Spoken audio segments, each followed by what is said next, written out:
Today we're looking at the Bergamini class, which is an Italian-specific variant of the FREMM, F-R-E-M-M, which stands for Frégate Européen Multimission, also known as a multi-mission European frigate. Now, this ship over here is capable of indeed going after various different targets. Please take note, it is the specific Italian version of it. This is the Bergamini. And the French do have some slightly different variants. There are different variants for Morocco, for Indonesia, Egypt, Greek. There are all sorts of different versions of these ships with different types of armaments, different types of sensors. So this specifically is the one that was envisioned / is in service for Italy. As you can see by both the design as well as some of the sensors on the ship, she is rather new. This particular ship was commissioned in 2013, so with that it kind of exceeds the period of sea power by about 20 years. Which means that she is a lot more modern, has a lot more modern gear on her. And yet, I wonder if she'll survive. Because her capabilities are, well, limited. Regarding air defense, she has the Aster 15 and the Aster 30. The 15 is the shorter range option, giving you a short range defense against, aircraft if they ever get this close, as well as anti-ship missiles. The Aster 30 is a lot more capable out to 104 miles, capable of even going after short range ballistic missiles.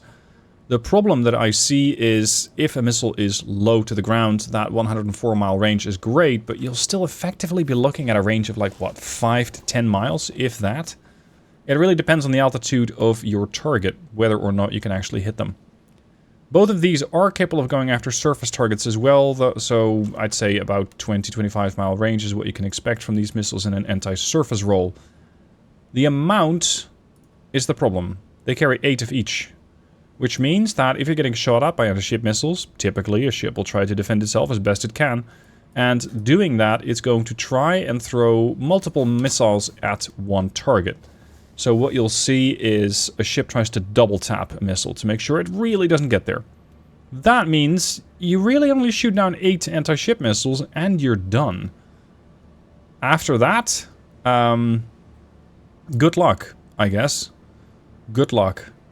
Because you do have some other defense. You have offensive ECM, you got chaff, you have the 76mm dart, which is an anti-aircraft and anti-surface, I think, Sea Whiz-esque kind of weapon.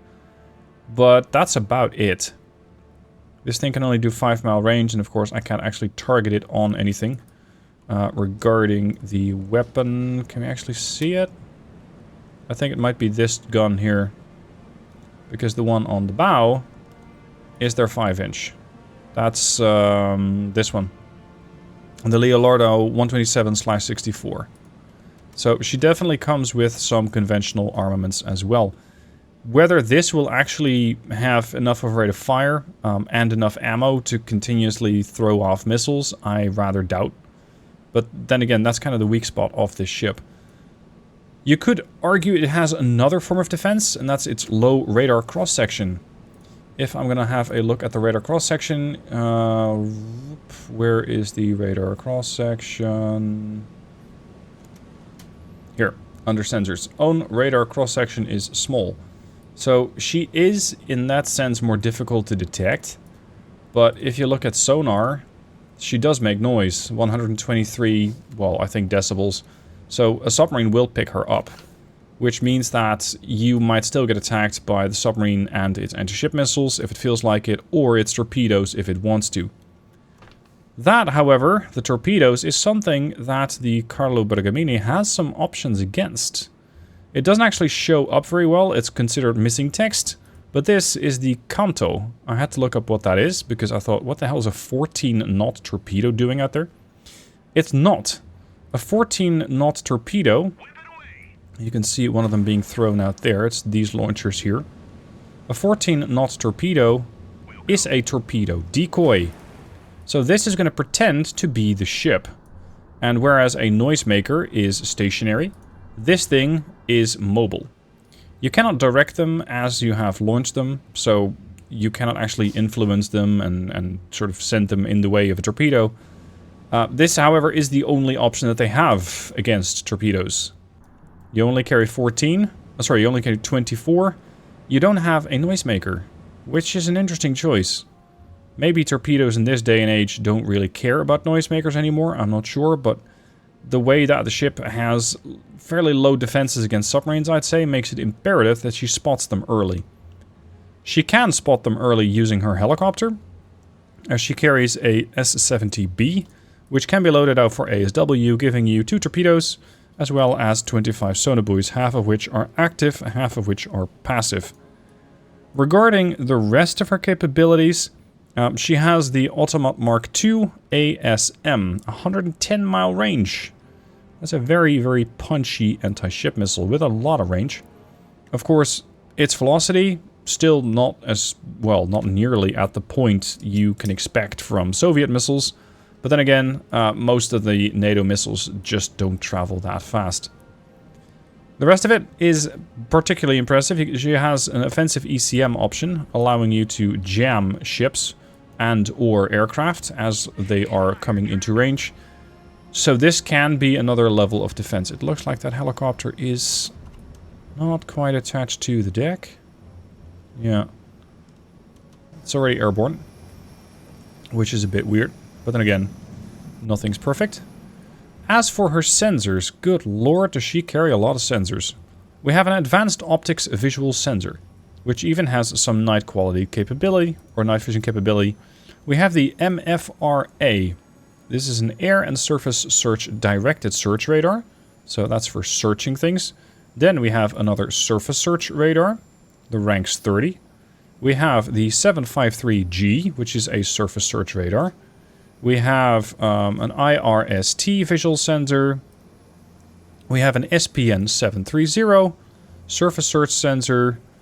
We have the SIR M5 MSSR air and surface search sensor. We have electronic support measures, so to detect incoming radar signatures, if you will. We have universal electronic countermeasures. That's basically a passive... Sorry, no, that's the offensive ECM. We have the hull-mounted sonar. And we have a towed array sonar. Good lord, do we have a lot of options to detect things. I don't know what the differences in radar bands really effectively mean. I mean, this surface search radar with a 13.5 mile range, I don't know how useful that's going to be. At the same time, an air and surface directed search radar at 259 miles, you'll never pick up a ship from that range. It simply doesn't do it. As for these other ones, I particularly am interested in their air capability, or rather anti-air capability. You can see this one has a minimum range of 49. That's going to be a pretty tall ship if you want to find that. But it can guide 24 missiles onto targets. These weapon channels are pretty important. With that, you can definitely start throwing, I suspect, these Asters out in sizable portions. As for the rest, I can't really speak to them that much. The sonar, however, is sea power-wise drastically overpowered. Look at the ranges. 150 kilometers of passive range. 170 on the hull-mounted. 75 active range on a towed array. That's atypical. And 65 on the active towed array from the hull. So... holy shit.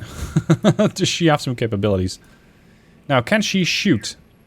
We're about to see. We have a hostile aircraft up ahead. I'm going to tell my helicopter to get up to altitude and spot some more. And we're going to start shooting up this Rogov. That's what I'm going to do with the gun.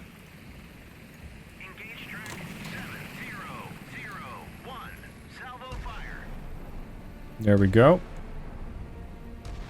Good rate of fire, that. Of course, there is another aircraft up that we also need to engage. It's outside of the range of the Aster 15, so let's use the Aster 30. Instant launch, thanks to the VLS right in front of the bridge. But this is kind of where I'm going, what? Why do you only have these few launchers there? Where's the rest? Where's everything else? It just doesn't make a whole lot of sense.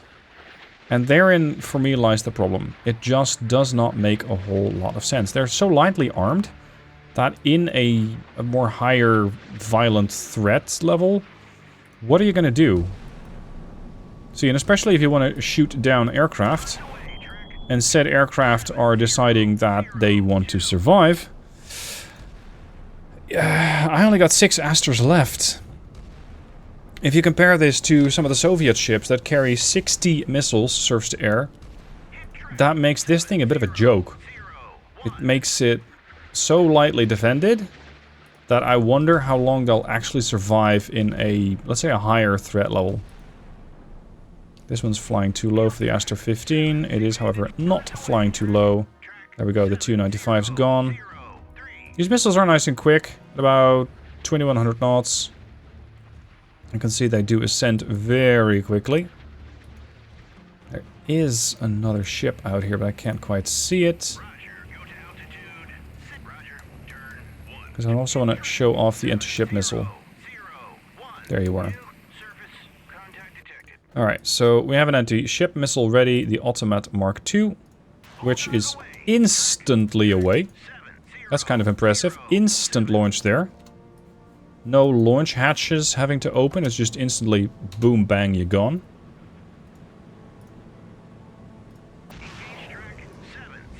Watch closely. Of course you're gonna all throw from the other side first. Nothing, it's just... They just take off like that. So there's no hatch animation as you do have with some of the other ships. Ceasefire. Now, as for her anti-ship torpedoes, she carries the MU-90, which is capable of going after targets to 12 miles. Lightweight anti-ship... anti-submarine torpedo, but ideally, don't get into that range. Especially if you have the capabilities of active sonar out to, I don't know, 100 plus kilometers. What are you going to care that you carry a 12-mile torpedo? It's only a bit of a last-ditch effort. I am going to be very curious to see whether that will actually be as good as is advertised. First, we're going to see these anti-ship missiles get there. Interesting model as well. Haven't seen that before. Then again, I've never used these before. We're shooting at... I think it's a transport that I've put up there. There it is.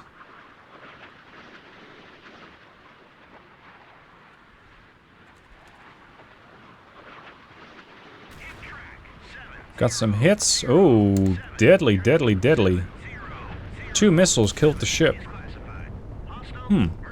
Pretty good. The Rogov was supposedly coming under fire from the 5-inch. And hasn't really taken a whole lot of damage. Can we actually kill this Rogov off with a missile or 2? Is that how deadly they really are? Because they might have been completely overpowered, these things. Oh, shush. Yeah, that's hostile air. That's when surface-to-air missiles from the defending ship. Hit! I mean, yeah, she's on fire. But will she die to that? She doesn't appear to be flooding that much more than normal. She's controlled the fire, so yeah, I think she's not that at risk of sinking. Now, what I really want to see is how good this thing is or is not against a submarine. So let's add a submarine into the scenario. Just as a quick setup, so you know what we can expect to detect, or rather what we're hoping to detect. We have a couple of range circles here, and this is 10-mile intervals. So what I'm doing is setting up a couple of Victor 3s, all of which is set to a head 1/3. So that they're all going to be doing the same thing at the same depth, which is shallow. This is out to 70 miles. That last circle is 70 miles. I wonder very much if we'll be able to detect these things with either passive or active sonar. Let's have a look. And here we go. I've barely even loaded into this. I've barely even loaded into the scenario, and the game goes, hey, there's a submarine 60 miles away.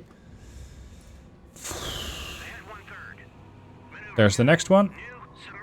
So we got the 10, we got the 20, we got the 30. Stream the total rate.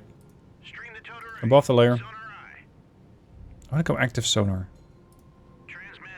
Yep. We have them on active and passive. We have them on only passive. This is an active return. I seem to be still missing a couple of them. But yeah, the sonar array is ridiculously good. There are more Victor 3s around there, but I am not seeing them. I'll stop. I'm gonna make myself as quiet as I can. Oh, noise 111.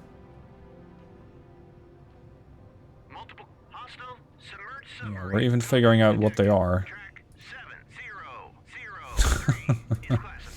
Okay. Keep in mind, the comparison here is not entirely fair. Because the submarines... Can you not fire a Wake Homer at me? The submarines that we're looking at are actually quite old. So, these submarines that you would expect from, you know, 2013, that's when this ship was commissioned, are going to have some different capabilities. They're going to be a lot more quiet than the submarines that you had in this era. Because we're pretty much pitting a ship that's 20 years more advanced, maybe even 30, against this. So, it's like you're putting a ship from 1950, which basically had very few missiles, if any, against a missile cruiser. And yeah, of course, the missile cruiser is going to have all sorts of advantages against you. Whether that'll be enough to keep this thing safe, I rather doubt. Because, of course, these submarines and their carrier killers, they probably can't...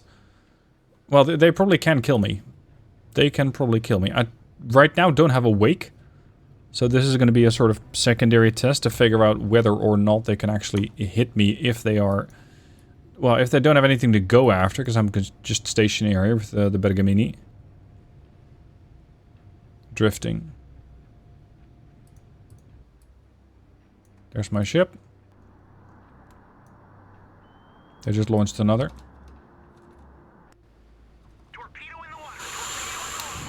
Yeah, we've been hit, alright.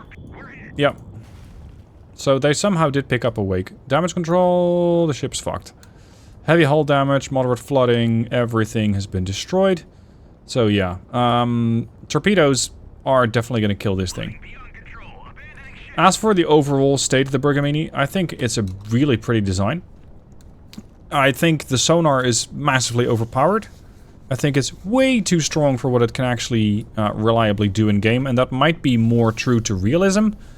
It, however, isn't very useful in game, because having one of these things in a formation is pretty much going to make submarines irrelevant. Yeah, says the guy who just got a ship torpedoed, but I made absolutely no attempt to fight it. If I was actually using this ship in a scenario, and I would detect a submarine at 70 kilometers out, or 70 miles out, I would immediately send a helo, drop a few torpedoes, get the helo back, and just keep rinsing and repeating. Then again, if a submarine is below the layer, maybe it'll change the state of affairs. Anyway, that is the overview of this Bergamini class frigate. Let me know what your thoughts are below. If you want to download it, head to the description, click the link there. Please keep in mind this thing does need some mods, such as anchor chain and sea lifter, which are a bit more involved, but Brother Monroe has an excellent installation guide on those. Thank you for watching. I'll see you guys soon for more sea power.